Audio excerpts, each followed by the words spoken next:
Here I have Vivax Fly 6, and today I'm going to show you how to transfer files from this device or to this device, from any other Android device to another Android device, from any iPhone to the Android device.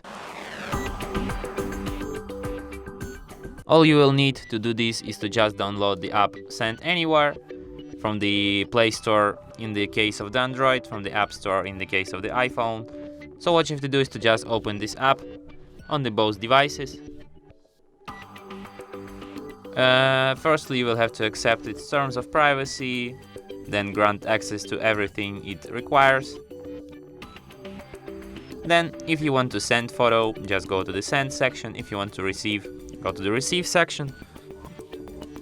So, what you can send through this app is photos, videos, contacts, files, so everything that you need.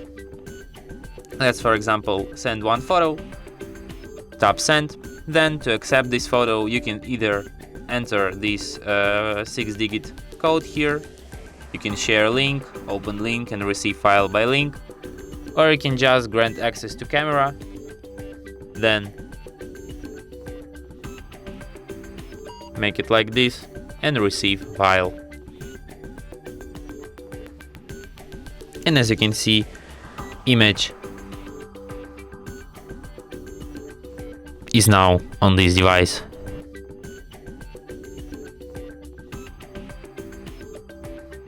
And that's it.